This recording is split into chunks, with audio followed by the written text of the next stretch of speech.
Teacher അമ്മയുടെ ഇന്നത്തെ വിശേഷങ്ങൾ കേട്ടാലോ? വീഡിയോ ആദ്യമായി കാണുന്നവരാണെങ്കിൽ സപ്പോർട്ട് ചെയ്ത് സബ്സ്ക്രൈബ് ചെയ്ത് ഹൈപ്പ് ചെയ്യാൻ മറക്കല്ലേ. കൃഷ്ണചന്ദ്രൻ സാറിനെ വിളിച്ച് സങ്കടത്തോടെ നിൽക്കണ സരസ്വതി ടീച്ചറുടെ അടുത്തേക്ക് മേരിക്കുട്ടി ടീച്ചറും കനിയും എത്തുന്നുണ്ട്.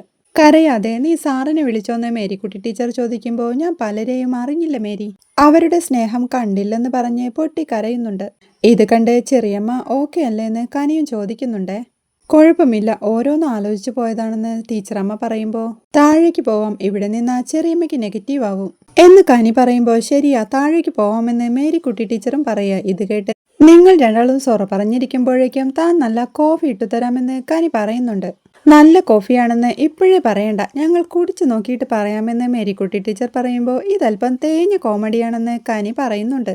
ഇവൾക്ക് അത്യാവശ്യം പഴക്കമില്ലേ, അതുകൊണ്ട് ഇതൊക്കെ പ്രതീക്ഷിച്ചാൽ മതി എന്ന് ടീച്ചറമ്മ പറയുമ്പോൾ മേരിക്കുട്ടി ടീച്ചർ അമ്പരപ്പോടെ നോക്കിക്കൊണ്ട് നിനക്കുമില്ലേ എൻ്റെ അത്ര പഴക്കം, അതിന് ഞാൻ ഇമാതിരി കോമഡിയൊന്നും പറയുന്നില്ലല്ലോ എന്ന് സരസ്വതി ടീച്ചർ പറയുമ്പോൾ കണ്ടില്ലേ, എനിക്ക് കിട്ടിയപ്പോൾ ഇവളുടെ കരച്ചിലെല്ലാം പോയി. നിനക്കുള്ളത് ഞാൻ വെച്ചിട്ടുണ്ട്, വാ താഴോട്ടെന്നും പറഞ്ഞ് മേരിക്കുട്ടി ടീച്ചർ കൊണ്ടുപോകുമ്പോഴേക്കും സംഗതിയെല്ലാം സെറ്റായോണ്ട് കോഫി ക്യാൻസൽ ആണെന്ന് കനി പറയുന്നുണ്ട്. വെറുതെ കൊതിപ്പിച്ചിട്ട് മര്യാദയ്ക്ക് പോയി കോഫി ഇട്ടോ, മറ്റേ ആ അടിമയുണ്ടല്ലോ അവനെ കൊണ്ട് ആ കോഫിയിലൊന്നും തൊടിയിച്ചേക്കല്ലേ. വേറൊന്നും കൊണ്ടല്ല, എനിക്കുള്ള കോഫിയില് അവൻ ഇങ്ങനെ വിരലിട്ട് ഇളക്കും. ഇത് കേൾക്കുമ്പോൾ ടീച്ചറും അവനെ സപ്പോർട്ട് ചെയ്യുന്നുണ്ട്. വെറുതെ കേശുവിനെ അങ്ങനെ പറയല്ലേ, അവൻ വെറും ഒരു പാവമാന്ന് ടീച്ചർ പറയണ കേട്ട് അവനെ എന്തെങ്കിലും പറഞ്ഞാ ഇവളപ്പോ എന്നെ അടിക്കും, അവൻ നിന്റെ കൂടും കൊടുക്കുകയും അടിച്ചോണ്ട് പോവാതെ നോക്കണം കേട്ടോ എന്ന് മേരിക്കുട്ടി ടീച്ചർ ഉപദേശിക്കുന്നുണ്ട്. അവൻ ഇങ്ങോട്ട് വന്ന സാഹചര്യം നമുക്ക് മനസ്സിലായതല്ലേ മേരി, ഇനി അവനെ ഇങ്ങനെ പറയല്ലേ, പാവം അടിയെന്ന് ടീച്ചറമ്മ വീണ്ടും പറയുമ്പോൾ ഞാൻ അവനെ ഇനിയും പറയും. ഞാനേ നിന്റെ പോലെ കണ്ണീര് കണ്ട അങ്ങനെ പൊറുക്കുന്ന വിശുദ്ധയൊന്നുമല്ല, ഞാനായിരുന്നാൽ അവനെ ഇപ്പോൾ പിടിച്ച് പോലീസ് കൊടുത്തേനെ എന്ന് മേരിക്കുട്ടി ടീച്ചർ പറയുമ്പോൾ പോലീസ് വരുമ്പോഴേ അതിലും വലിയ തെറ്റ് ചെയ്തിട്ടാ നമ്മൾ ഇവിടെ നിൽക്കുന്നത്. കേശുവിനെ മോഷണക്കുറ്റം ചാർജ് ചെയ്യുമ്പോൾ നമുക്ക് കിട്ടുന്ന കേസ് സർക്കാരിനെ ചീറ്റു ചെയ്തുന്നാ എന്ന് ടീച്ചറമ്മ പറയുമ്പോൾ അതും പറഞ്ഞ് നമ്മൾ എത്ര കാലം ഇങ്ങനെ നീക്കും സരസു എന്ന് മേരിക്കുട്ടി ടീച്ചർ ചോദിക്കുമ്പോൾ എന്തെങ്കിലും ഒരു വഴി തെളിയും, അതുവരെ ഇങ്ങനെ നിൽക്കാനേ പറ്റൂ എന്ന് ടീച്ചറമ്മ പറയുന്നുണ്ട്. പറഞ്ഞപ്പോഴേ എല്ലാം നിസ്സാരമായി അങ്ങ് തീർന്നു. സത്യത്തിൽ ഇത് നീ നിന്നെ തന്നെ ശിക്ഷിക്കുന്ന പോലെയാ എന്ന് മേരിക്കുട്ടി ടീച്ചർ വീണ്ടും പറയുമ്പോൾ തൽക്കാലം എന്റെ തലയിൽ വേറെ വഴിയൊന്നും തെളിയുന്നില്ല മേരി എന്ന് ടെൻഷനോടെ പറഞ്ഞുകൊണ്ട് അവരും വിളിച്ചോണ്ട് ടീച്ചറമ്മ താഴേക്ക് പോകുന്നുണ്ട്. കനിയുടെ അടിമക്കണ്ണവിടെ അടുക്കളയിൽ പയർ മുറിച്ചോണ്ടിരിക്കുന്ന തിരക്കില. അവന്റെ അടുത്തേക്ക് ചെന്ന് തനിക്ക് 2 കോഫി ഇടണമെന്ന് കനി പറയുമ്പോ ഞാൻ ഇട്ടുതരാമെന്ന് അവൻ പറയുന്നുണ്ട്. അതിനെന്താ താൻ ഇട്ടുതരാമെന്ന് കേശു പറയുമ്പോ ഞാൻ തന്നെ ഇട്ടോളാം, നിന്നെ തൊടിയിക്കരുതെന്നാ മേരിക്കുട്ടി ടീച്ചറുടെ ഓർഡർ. ഇത് കേട്ട് അതെന്താപ്പോ അങ്ങനെയെന്ന് കേശു ചോദിക്കുന്നുണ്ടേ. നീയേ ടീച്ചറുടെ കാപ്പിയിൽ വിരലിട്ട് ഇളക്കൂന്ന്. അയ്യേ, വന്നപ്പോ ചായ എടുക്കട്ടെ എന്ന് ചോദിച്ചപ്പോഴും ടീച്ചർ ഇത് തന്നെയാ പറഞ്ഞത് എന്ന് കേശു പറയുമ്പോ അതെനിക്കറിയാം, നീ വിരലിട്ട് ഇളക്കത്തൊന്നുമില്ലെന്ന് കനി പറയണ കേട്ട് ബോസിന് എന്നെ വിശ്വാസമായല്ലോ, എനിക്കത് മതിയെന്ന് കേശു പറയുന്നുണ്ട്. നീയേ വിരലിട്ടിളക്കത്തില്ല, പക്ഷെ തുപ്പിയിടും, ടീച്ചർ അത് മുമ്പേ പറഞ്ഞിട്ടുണ്ടായിരുന്നു, നീ അത് കേൾക്കാത്തോണ്ടാ. നീ പതപ്പിച്ച് തുപ്പിയിട്ടിട്ട് പറയും ടീച്ചറെ നന്നായി പതപ്പിച്ചടിച്ച കോഫിയാണെന്ന്. നിന്നെ എനിക്ക് അറിഞ്ഞൂടേടാ അടിമക്കണ്ണേ എന്ന് കനി കളിയാക്കി പറയുമ്പോ ഞാൻ വെക്കുന്ന കറികളിലെല്ലാം ഞാൻ തുപ്പിയിടുമെന്ന് ബോസിന് പേടിയില്ലെന്ന് കേശു ചോദിക്കുക. നീ ഇവിടെ നിന്ന് എത്ര ശ്വാസം എടുക്കുമെന്ന് എനിക്കറിയാം, നീ തുപ്പിയാലും തുമ്മിയാലും കാറിയാലും എല്ലാം എനിക്കറിയാം, പിന്നെ ചെറിയമ്മയ്ക്കുള്ളതിൽ നീ അങ്ങനെയൊന്നും ചെയ്യില്ലെന്ന് എനിക്ക് നല്ല ഉറപ്പുണ്ട് എന്ന് കനി പറയുമ്പോൾ അത്രയെങ്കിലും വിശ്വാസമുണ്ടല്ലോ, എനിക്കത് മതി എന്ന് കേശു ആശ്വാസത്തോടെ പറയുന്നുണ്ടേ. മേരിക്കുട്ടി ടീച്ചർ അവിടെ സ്കൂളിലൊന്നും പോവാതെ ലീവ് എടുത്തോണ്ട് സരസ്വതി ടീച്ചറുടെ കൂടെ തന്നെ ഇരിക്കുക. അവര് രണ്ടുപേരും കൂടി പഴയ കാര്യങ്ങളൊക്കെ ഓർത്തെടുത്തോണ്ടിരിക്കുക. തനിക്ക് ആലോചിക്കുമ്പോൾ വിഷമം തോന്നുന്നുണ്ടെന്നും 30 വർഷമുള്ള മാഗസിനുമായി സാറിന് ഇങ്ങനെ നമ്മുടെ പിറകെ വരേണ്ടതുണ്ടോന്നും ടീച്ചറമ്മ മേരിക്കുട്ടി ടീച്ചറോടായി ചോദിക്കുന്നുണ്ട്. അങ്ങനെ മാഗസിൻ കൊണ്ടു തന്നിട്ടും സാറ് നമ്പർ തന്നിട്ടും നീ ഞാൻ പറയുന്ന വരെയെങ്കിലും സാറിനെ ഒന്ന് വിളിച്ചോ എന്ന് മേരിക്കുട്ടി ടീച്ചർ ചോദിക്കുമ്പോൾ തന്റെ ഉള്ളിന്റെ ഉള്ളിൽ എവിടെയോ സാർ തന്നെ ആശുപത്രിയിൽ ഉപേക്ഷിച്ചു പോയി എന്നൊരു തോന്നലുണ്ടായിരുന്നെന്നും ഇപ്പോൾ സാറിനോട് സംസാരിച്ചപ്പോഴാ ആ കാര്യം വ്യക്തമായതെന്നും സരസ്വതി ടീച്ചർ പറയുന്നുണ്ട്. അതെന്താന്ന് മേരിക്കുട്ടി ടീച്ചർ സംശയത്തോടെ ചോദിക്കുമ്പോൾ ഹോസ്പിറ്റലിൽ നിന്നും സാറിന്റെ ബന്ധുക്കൾ വന്ന് സാറിനെ കൂട്ടിക്കൊണ്ടു പോവുകയായിരുന്നു. തനിക്കപ്പോ ബോധമില്ലായിരുന്നെന്നും സാറിനെ ബന്ധുക്കൾ കൂട്ടിക്കൊണ്ടു പോകുമ്പോൾ സാറിനും ബോധവും ഓർമ്മയും ഒന്നും നന്നായി തെളിഞ്ഞിട്ടില്ലായിരുന്നെന്നും പിന്നെ സാറിന്റെ ബന്ധുക്കൾക്ക് തന്നെ അറിയത്തുമില്ലല്ലോ, അപകടത്തിൽപ്പെട്ട ഏതോ ഒരാൾ സാറിന്റെ ആരോഗ്യം അത്യാവശ്യം റെഡിയായപ്പോ തന്നെ അന്വേഷിച്ച് ഹോസ്പിറ്റലിൽ വന്നിരുന്നു. ആ സമയത്ത് ഞാൻ നാട്ടിലേക്ക് പുറപ്പെട്ടതറിഞ്ഞിട്ടാ സാർ ഇവിടേക്കും നിന്റെ വീട്ടിലേക്കുമെല്ലാം വന്നത്. എന്ന് ടീച്ചറമ്മ പറയുമ്പോൾ ഇപ്പൊ ആലോചിക്കുമ്പോൾ സാറിന്റെ അന്നത്തെ മാനസികാവസ്ഥ തനിക്ക് മനസ്സിലാവുന്നുണ്ട്. സാറിനെന്തോ മാനസിക അസ്വാസ്ഥ്യം ഉണ്ടെന്ന് തന്നെ താൻ അന്ന് കരുതി. അതുകൊണ്ടാണ് താൻ അന്ന് രഘുവിനെ വിളിച്ചതെന്നും സാറിനത് മനസ്സിലായെന്ന് തോന്നുന്നുവെന്നും അതുകൊണ്ടാവും തന്നെ പിന്നെ കാണാൻ നിൽക്കാതെ പോയതെന്നും മേരിക്കുട്ടി ടീച്ചർ പറയുന്നുണ്ട്. സാറിനത് നന്നായി ഫീൽ ചെയ്തിട്ടുണ്ടാവുമെന്ന് ടീച്ചറമ്മ പറയുമ്പോൾ, എന്റെ അന്നത്തെ അറിവിൽ നീ ഞങ്ങളെ വിട്ടുപോയില്ലേ? ആ ഒരു വർഷം ഞാൻ ജീവിച്ചത് എങ്ങനെയാണെന്ന് നിനക്കറിയില്ല. എന്റെ ജോണിനത് നന്നായിട്ടറിയാം. രാത്രി തീരെ ഉറങ്ങാനൊന്നും പറ്റില്ലടി. നീ ഒന്ന് ആലോചിച്ചു നോക്ക്. നമ്മൾ ഒന്നിച്ചൊരു സീറ്റിലിരുന്ന് അങ്ങോട്ട് പോയിട്ട് തിരികെ ഒറ്റയ്ക്ക് നിന്റെ ബാഗും പിടിച്ച് ഞാൻ വരേണ്ടി വന്നൊരവസ്ഥ. അച്ചായം പോയപ്പോ നീ എന്നെ ചേർത്ത് പിടിച്ചില്ലേ? അതുപോലെയാ എന്റെ ജോൺ എന്നെ ചേർത്ത് പിടിച്ചത്. നിനക്കറിയാവുന്നതല്ലേ, നീ ഇല്ലാതെ എനിക്ക് എങ്ങനെ പറ്റും?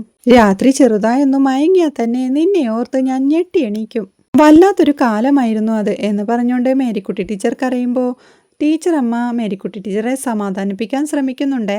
എടി, നിന്റെ അടുത്ത് മാത്രം ഞാൻ പറയുന്ന കാര്യങ്ങൾ, നിനക്ക് മാത്രം മനസ്സിലാവുന്ന ആ കാര്യങ്ങൾ ഞാൻ ആരുടെ അടുത്ത് പറയും?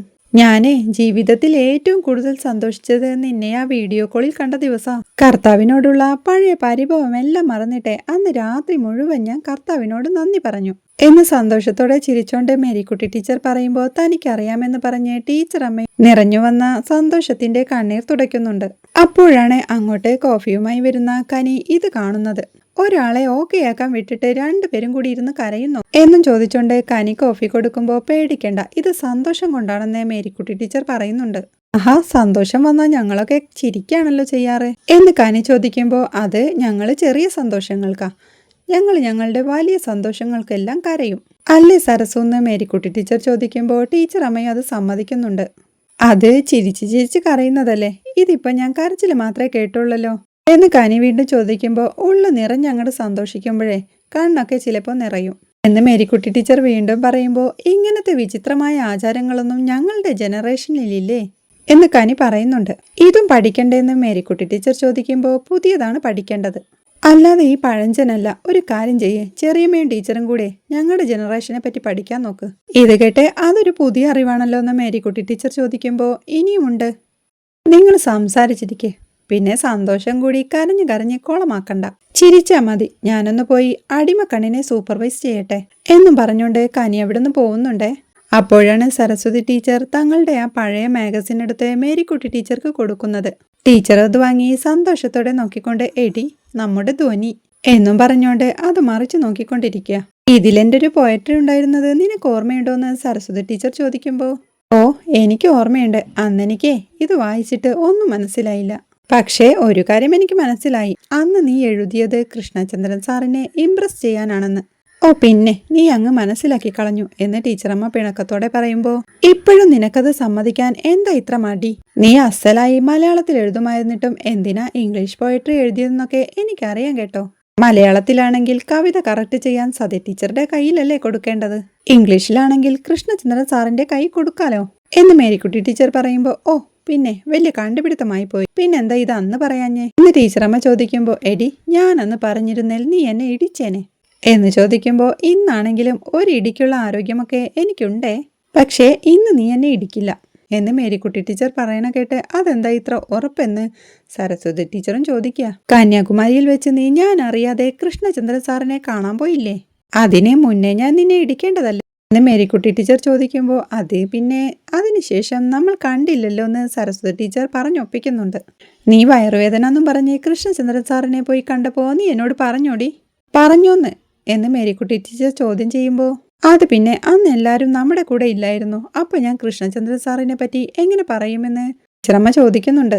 ഈ കാര്യത്തിൽ നീ പക്ക കള്ളിയാ, നീ എൻ്റെ അടുത്ത് ഒന്നും പറയത്തില്ല എന്ന് പറഞ്ഞ് മേരിക്കുട്ടി ടീച്ചർ പിണക്കത്തോടെ ഇരിക്കണം കണ്ട് ടീച്ചറമ്മ അവരെ നോക്കി ചിരിക്കുന്നുണ്ട്. അപ്പോഴാണ് മേരിക്കുട്ടി ടീച്ചർക്ക് ഒരു കാര്യം ഓർമ്മ വരുന്നത്. നീ എന്നോട് ഇന്നലെ സ്വപ്നത്തെക്കുറിച്ച് പറഞ്ഞില്ലേ, അപ്പോഴാണ് ഞാൻ വേറൊരു കാര്യം ഓർത്തത്. അതെന്താന്ന് ടീച്ചറമ്മ ചോദിക്കുമ്പോൾ, വീണയുടെ കല്യാണത്തിന് മോഹം വന്നിരുന്നു എന്ന് മേരിക്കുട്ടി ടീച്ചർ പറയുമ്പോൾ ടീച്ചറമ്മ ഞെട്ടലോടെ, എന്നിട്ട് പിള്ളേരാരും പറഞ്ഞില്ലല്ലോ എന്ന് ചോദിക്കുക. അവരാരും അറിഞ്ഞിട്ടില്ലെന്നും താനും ജോണും കുട്ടിച്ചനും ശിവരാമേട്ടനും മാത്രമേ അറിഞ്ഞുള്ളൂ എന്നും താനും ജോണും രാവിലെ മണ്ഡപത്തിലേക്ക് പോകുമ്പോൾ വഴി വെച്ച് മോഹനെ കണ്ടെന്നും താൻ പോയി ശിവരാമേട്ടനോട് പറഞ്ഞെന്നും അങ്ങനെയാ അവർ 3 പേരും കൂടി അയാളെ ഓടിച്ചതെന്നും അതുകൊണ്ട് താലി കെട്ടുന്ന സമയത്ത് ജോണും ശിവരാമേട്ടനും ഇല്ലായിരുന്നു എന്നും മേരിക്കുട്ടി ടീച്ചർ പറയുന്നുണ്ട്. ഇത് കേട്ട് അത് ശരിയാ, അവരന്നില്ലാത്തത് താനും ലൈവിലൂടെ ശ്രദ്ധിച്ചെന്നും സാധനങ്ങൾ എന്തോ ഷോട്ട് വന്നിട്ട് വാങ്ങാൻ പോയതാണെന്ന് പിള്ളേർ പറഞ്ഞെന്നും ടീച്ചറമ്മ ഓർത്ത് പറയുമ്പോൾ ഇതാണ് ആ കാര്യമെന്ന് മേരിക്കുട്ടി ടീച്ചറും പറയുക. അയാൾ ഇനിയും ഉറപ്പായിട്ടും വരുമെന്ന് മേരിക്കുട്ടി ടീച്ചർ പറയുമ്പോൾ താൻ ഇന്നലെ രാത്രി കണ്ടത് അയാൾ തന്നെയാണെന്ന് സരസ്വതി ടീച്ചറും ഉറപ്പിച്ചു പറയുന്നുണ്ട്. ജീപ്പ് പോകുന്നതിന്റെ ഒച്ച താൻ നന്നായി കേട്ടതാണെന്നും ഗേറ്റ് പൂട്ടിയിട്ടുണ്ട്, വീട്ടിൽ ആരുമില്ലെന്ന് കരുതി പോയതാവുമെന്നും ടീച്ചറമ്മ പറയുമ്പോൾ നമ്മളൊന്നുകൂടി ശ്രദ്ധിക്കണം. നീ ഇപ്പോൾ ഇതൊരു വെളിപാട് പോലെ കാണുന്നില്ലേ? പേടിക്കാനൊന്നുമില്ല, ഒന്ന് കരുതിയിരുന്നാ മതി. ഇപ്പോഴേതായാലും വീട്ടിൽ ആരുമില്ലെന്ന ധാരണയിൽ അയാൾ വരില്ല. പിന്നെയാണെങ്കിലും വിഷ്ണു ഉള്ളോണ്ട് അയാൾ അങ്ങനെ കയറി വരില്ല എന്നൊക്കെ മേരിക്കുട്ടി ടീച്ചർ പറയുമ്പോൾ പോലീസിനെന്നും അയാൾക്ക് ഒരു കൂസലുമില്ലെന്ന് സരസ്വതി ടീച്ചറും പറയുന്നുണ്ടേ. സരസു ടെൻഷനോടെ ഇരിക്കണ കണ്ട് എന്തായാലും നീ അത് വിട്, ഇനി അതും ആലോചിച്ച് ടെൻഷൻ ആവണ്ട. പിന്നെ ജോണിന് വീണ്ടും ഒരു ഇന്റർവ്യൂ വന്നിട്ടുണ്ട് കോഴിക്കോട് ഇൻഫോ പാർക്കിൽ. എന്നിട്ട് എന്തായിന്ന് ടീച്ചറമ്മ ചോദിക്കുമ്പോൾ പതിവ് പോലെ തന്നെ അവൻ പോവാനുള്ള ഒരു സാധ്യതയും ഞാൻ കാണുന്നില്ല. ഇന്റർവ്യൂവിന് പോകുമ്പോൾ എന്നെ ഒറ്റയ്ക്കിട്ട് പോകണ്ടേന്നുള്ള പേടിയാവന് എന്ന് മേരിക്കുട്ടി ടീച്ചർ പറയുമ്പോഴേക്കും വിശപ്പാവുമ്പോൾ പറയണം കേട്ടോ എന്ന് പറഞ്ഞുകൊണ്ട് കനി അങ്ങോട്ട് വരുന്നുണ്ട്. പറഞ്ഞോളാന്ന് മേരിക്കുട്ടി ടീച്ചർ പറയുമ്പോൾ എവിടെ പറയാൻ, രണ്ടും കൂടി സൊറ പറഞ്ഞിരുന്ന ലോകം അവസാനിച്ചാലും തീരുമെന്ന് തോന്നുന്നില്ല. വൈകിട്ട് മടങ്ങുന്നതിന് മുന്നേ നിങ്ങൾക്ക് കാര്യങ്ങളൊക്കെ അപ്ഡേറ്റ് ചെയ്യാനുണ്ടാവുമല്ലോ, ഞാൻ വിളിച്ചോളാം എന്നും പറഞ്ഞുകൊണ്ട് കനി അവിടുന്ന് പോകുന്നുണ്ടേ. പിന്നീട് മേരിക്കുട്ടി ടീച്ചർ തൻ്റെ വീട്ടിലിരുന്ന് TV കണ്ടോണ്ടിരിക്കുമ്പോഴാണ് ജോൺ അങ്ങോട്ട് വരുന്നത്. അവൻ്റെ കയ്യിലെ പച്ചക്കറി കണ്ട് നീയും പച്ചക്കറി വാങ്ങിച്ചോന്ന് ജോണിനോടായി മേരിക്കുട്ടി ടീച്ചർ ചോദിക്കുമ്പോൾ അമ്മയും വാങ്ങിച്ചോന്ന് ജോണും ചോദിക്കുന്നുണ്ട്. താനും വാങ്ങിച്ചെന്ന് മേരിക്കുട്ടി ടീച്ചർ പറയുമ്പോൾ ഞാൻ എത്ര തവണ അമ്മയുടെ ഫോണിലേക്ക് വിളിച്ചു, വിളിക്കുമ്പോഴെല്ലാം ബിസി ആയിരുന്നു എന്ന് ജോൺ പറയുമ്പോൾ താൻ അത് ശ്രദ്ധിച്ചില്ലെന്നും പറഞ്ഞ് മേരിക്കുട്ടി ടീച്ചർ TV കണ്ടോണ്ടിരിക്കുക. എത്ര വിളിച്ചാലും ഫോൺ എടുക്കില്ലെന്ന് ജോൺ പറയുമ്പോഴും ടീച്ചർ TV-യിൽ തന്നെ നോക്കിയിരിക്കണ കണ്ട് ഞാൻ ഇത് ആരോടാ പറയുന്നതെന്ന് ജോൺ ചോദിക്കുന്നുണ്ട്. നല്ല രസമുള്ള പരിപാടിയാ, നീയും വന്നിരിക്കുന്ന മേരിക്കുട്ടി ടീച്ചർ പറയുമ്പോൾ ജോണും അമ്മയുടെ വത്ത് വന്നിരിക്കുന്നുണ്ട്. അപ്പോഴാണ് ജോൺ മേരിക്കുട്ടി ടീച്ചറോട് ആ ചോദ്യം ചോദിക്കുന്നത്, അമ്മ ഇന്ന് ലീവായിരുന്നോ? ഇത് കേട്ട് ഞെട്ടലോടെ മേരിക്കുട്ടി ടീച്ചർ ചോദിക്കുമ്പോൾ ജോൺ വീണ്ടും അമ്മ ഇന്ന് ലീവായിരുന്നോന്ന് പരുങ്ങി കളിച്ചോണ്ട് ആ ലീവ് എടുത്തു എന്ന് മേരിക്കുട്ടി ടീച്ചർ പറയുമ്പോൾ ലീവ് എടുത്ത കാര്യം തന്നോട് പറഞ്ഞില്ലല്ലോ, എന്തിനാ ലീവ് എടുത്തെന്ന് ജോൺ ചോദിക്കുന്നുണ്ട്. അത് ട്രഷറി കുറച്ച് അരിയസിന്റെ കാര്യങ്ങൾ ഉണ്ടായിരുന്നെന്ന് മേരിക്കുട്ടി ടീച്ചർ പറയുമ്പോൾ അത് സോമൻ സാർ അറിഞ്ഞില്ലേ? ഞാൻ വരുന്ന വഴി സോമൻ സാറിനെ ജംഗ്ഷനിൽ വെച്ച് കണ്ടിരുന്നു. എന്തോ അത്യാവശ്യമുണ്ടെന്ന് പറഞ്ഞ് അമ്മ ലീവ് വിളിച്ചു പറഞ്ഞൂന്ന്.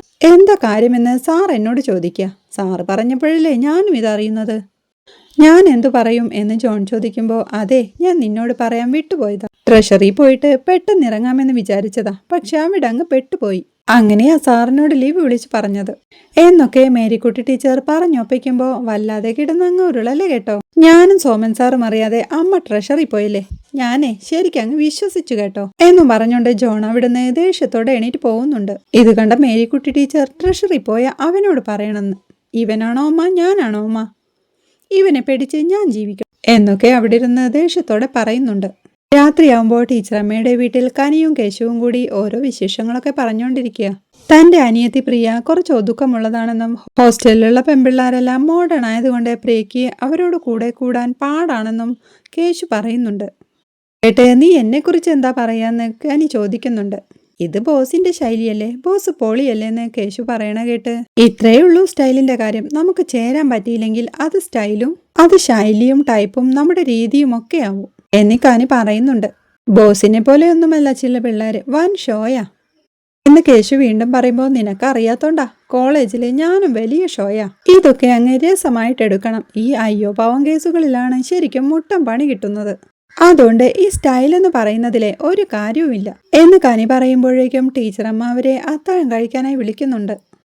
കേശു രണ്ടുപേർക്കും വിളമ്പിക്കൊടുത്തോണ്ടിരിക്കുമ്പോൾ ഇവൻ ഇന്ന് മുളകോശോ യൂറോപ്പോ എന്നൊക്കെ പറഞ്ഞുകൊണ്ട് എന്തോ ഒരു കറി ഉണ്ടാക്കിയിട്ടുണ്ടെന്ന് കനി പറയുന്നുണ്ട്. മുളകേശിയൊന്നുമല്ല, മൊളേഷ്യം.